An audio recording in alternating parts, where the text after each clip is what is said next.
Hi అండి. Welcome to అదిరేటి రుచులు.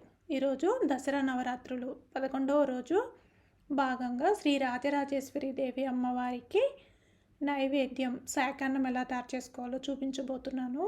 ముందుగా నేను ఇక్కడ ఈ గ్లాస్ తోటి 1 గ్లాస్ రైస్ తీసుకుంటున్నాను. ఇప్పుడు ఈ రైస్ని వాటర్ వేసుకొని 2-3 సార్లు శుభ్రంగా కడిగి పెట్టుకోవాలి. ఒక 10 నిమిషాల పాటు రైస్ నానితే సరిపోతుందండి. కుక్కర్లో పెడుతున్నాం కాబట్టి మరి ఎక్కువగా నానబెట్టుకోవాల్సిన అవసరం లేదు.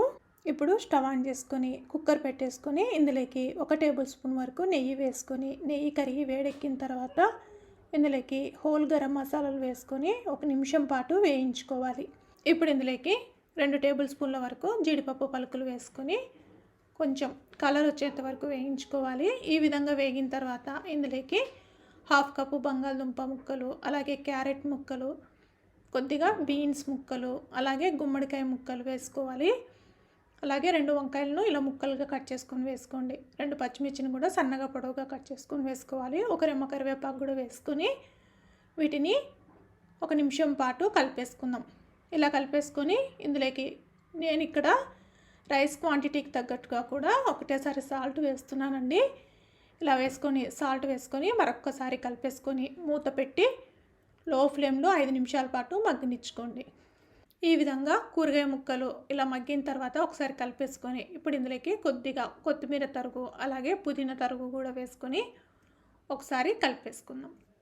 ఇలా కలిపేసుకొని ఇప్పుడు ఇందులోకి 1/2 teaspoon garam masala powder, అలాగే 1/2 టీ స్పూన్ ధనియా పౌడర్ వేసుకొని ఒకసారి కలిపేసుకుందాం. ఇలా కలిపేసుకున్న తర్వాత మనం ముందుగా నానబెట్టుకున్నటువంటి రైస్ని ఇందులోకి వేసుకొని ఒక 2 నిమిషాల పాటు చెమ్మ ఎగిరిపోయేంత వరకు వేయించుకోవాలి. ఇప్పుడు ఇందులోకి మనం తీసుకున్న క్వాంటిటీకి 1 గ్లాస్ రైస్కి నేను ఇక్కడ 2 గ్లాసుల నీళ్ళను మాత్రమే వేస్తున్నాను. ఒకసారి కలిపేసుకొని కుక్కర్ మూత పెట్టి మీడియం ఫ్లేమ్లో 2 విజిల్స్ వేయించుకుంటే సరిపోతుంది. ఈ విధంగా విజిల్స్ వచ్చిన తర్వాత స్టవ్ ఆఫ్ చేసుకొని పూర్తిగా ప్రెషర్ పోయేంత వరకు పక్కన పెట్టేసుకుందాం. ఇప్పుడు పూర్తిగా ప్రెషర్ పోయిన తర్వాత మూత తీసి చూద్దాము. ఇప్పుడు ఒకసారి రైస్ని మొత్తము కలిపేసుకుందాం. చూడండి రైస్ అనేది ఎలా పొడి పొడిగా వచ్చిందో.